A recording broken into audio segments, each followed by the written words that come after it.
Assalamualaikum warahmatullahi wabarakatuh. Salam Pramuka. Perkenalkan, nama saya Bintang Catur Rastiani dari kelas 11 IPS. Di sini saya akan menjelaskan tentang sejarah kepramukaan Indonesia.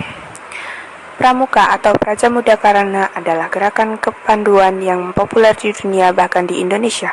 Di Indonesia, gerakan pramuka secara resmi mulai diperkenalkan kepada seluruh rakyat Indonesia pada 14 Agustus tahun 1961. Sementara itu, gerakan pramuka di dunia mulai dikenal sejak 25 Juli 1907.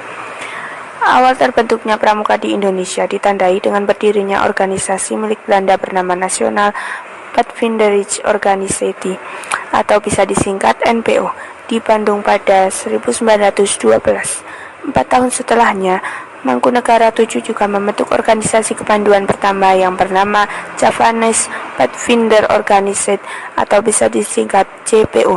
Lahirnya JPO menjadi pemicu munculnya gerakan nasional lain yang sejenis seperti Hizbul Wathan pada 1918, Jong Java Pathfinderij 1923, dan National Pathfinderij. Melihat situasi ini, Belanda pun mulai melarang keberadaan organisasi kepanduan di luar kepemilikan mereka menggunakan istilah Pathfinder. Seiring berjalannya waktu, antara tahun 1928 sampai 1935, gerakan kepanduan Indonesia semakin marak seperti Pandu Indonesia, Pathfinders Organisatie, Pasundan, Pandu Kesultanan, Sinar Pandu Kita, dan Kepanduan Rakyat Indonesia. Guna menggalang kesatuan dan persatuan Badan Pusat Persaudaraan Kepanduan Indonesia atau BPPKI menyelenggarakan acara perkemahan kepanduan Indonesia Umum atau Perkiro di Yogyakarta pada 19 sampai 23 Juli 1941. Kemudian melalui Kepres nomor 238 tahun 1961, Gerakan Kepanduan Indonesia akhirnya menjadi Gerakan Praja Muda Karana atau Pramuka. Pada 14 Agustus tahun 1961, Gerakan Pramuka secara resmi mulai diperkenalkan ke rakyat Indonesia. Bapak Pramuka Indonesia adalah Sri Sultan Hamengkubuwono IX dan Bapak Pramuka Dunia adalah Robert Baden-Powell.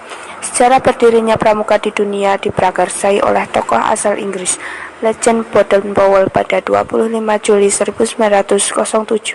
Sewaktu muda, Baden-Powell mengelola estate scouting untuk anggota muda dan mengadakan kegiatan perkemahan selama 8 hari di Pulau Bronsi.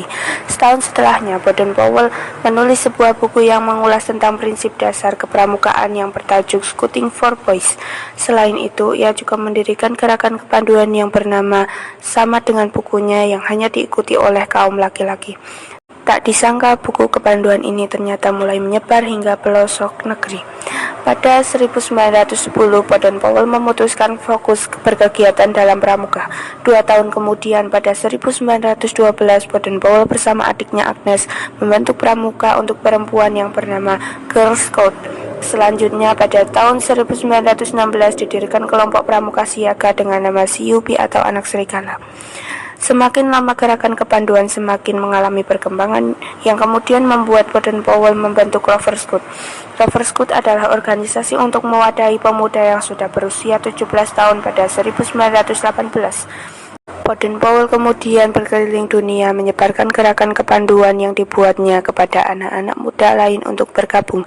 Pada 1920, Baden-Powell mengundang berbagai kepanduan dari bermacam negara untuk melaksanakan jambore pertama di Pulau Bronsi. Setelah jambore terlaksana, dibentuk World Organization of the Scout Movement atau WOSM atau Organisasi Gerakan Pramuka Sedunia. Sekian cerita dari saya, terima kasih. Wassalamualaikum warahmatullahi wabarakatuh. Salam Pramuka.